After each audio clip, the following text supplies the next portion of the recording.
I don't know कि तुम इस दुनिया में किस लेवल पे हो, क्या कर रहे हो, क्या जिंदगी है तुम्हारी। प्लीज मेरे भाइयों, प्लीज मेरी बहनों, मरने से पहले पहले सोच लेना, क्योंकि मौत बरहक है। कुल्लु नफ्सिन जायकातुल मौत। आपको या मुझे नहीं पता कब मौत आ जाए। आप क्या कर रहे हो या कहाँ जा रहे हो या क्या कर रही हो, एक दफा सोचो, एक दफा अपने आप को टाइम दो। क्या हम लोग मरने के लिए तैयार भी हैं कि नहीं? मरना तो है हमने, तो क्या अमाल लेके जा रहे हैं हम अपने कब्र में? मत भूलें कि मरने के बाद हमारे तो तौबा के दरवाजे भी बंद हो जाएंगे। तौबा का वक्त अभी है, अभी दरवाजे खुले हैं, अभी हम तौबा कर सकते हैं। पर जब मौत आ गई तो कब्र में तो आपको मौका नहीं मिलेगा कि आप अल्लाह से तौबा कर सकें। लोगों से मिलने के लिए तो हम इतनी तैयारियां करते हैं, पार्टियों में जाने के लिए इतनी तैयारियां करते हैं, लेकिन क्या किसी ने अपने रब से मिलने के लिए तैयारी की है? अपने कब्र के लिए तैयारी की है? ये सब भी हमने सोचना है। जैसे हम पार्टी में जाने के लिए सोचते हैं कि कौन सा ड्रेस पहने, तो कब्र पे जाने के लिए भी सोचें कि जब फरिश्ता हमसे हिसाब लेगा तो कौन सा सवाल का जवाब देंगे हम, कौन से सवाल का सही जवाब हमारे पास मौजूद होगा। यही आयतें जब सहाबा जैसी हस्तियों पे उतरती थी ना, हालांकि उनकी जिंदगियों में इबादतें थी, उनकी जिंदगियों में अल्लाह की यादें थी, वो लोग जान देने के लिए तैयार थे अल्लाह के लिए, पर उसके बावजूद भी वो अपनी जिंदगियों पे गौर करते थे। वो अपनी कब्र को याद करते थे, वो अल्लाह को याद करते थे। वो देखते थे कि हमारे अमाल कैसे हैं, हमने कब्र में जाना है, हम क्या अमाल लेके जा रहे हैं। वो लोग बार बार इस बात पे सोचने पे मजबूर होते थे, कहीं हमसे गुनाह तो नहीं हो गया, कहीं हमसे गलती तो नहीं होगी, कहीं हमारे से या हमारे घर वालों से कोई गुनाह सरदगर्द तो नहीं हो गया।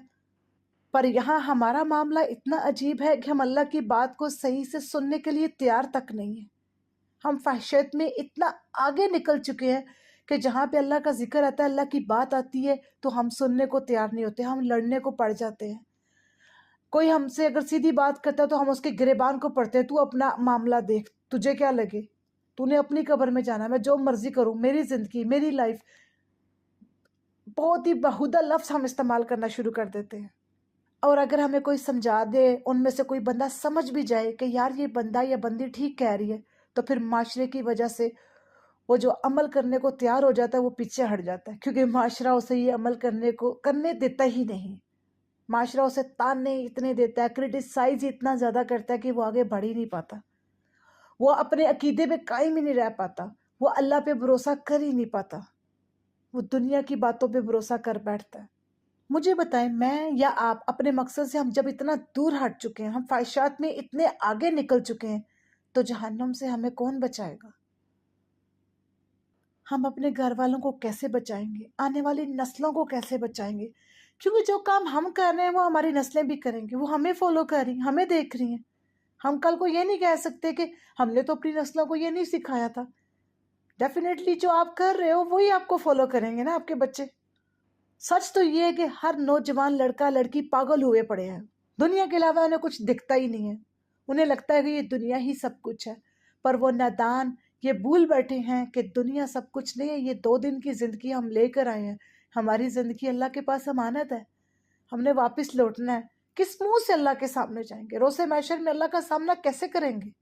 कुछ लोगों ने अपनी दुनिया मोबाइलों में बना ली है, कुछ लोगों ने अपनी जिंदगियां अपनी दुनिया गुनाहों में बना ली है। किसी को गुनाहों में मजा आ रहा है, किसी को मोबाइलों में मजा आ रहा है, पर किसी को नमाज और अल्लाह के जिक्र में मजा नहीं आ रहा।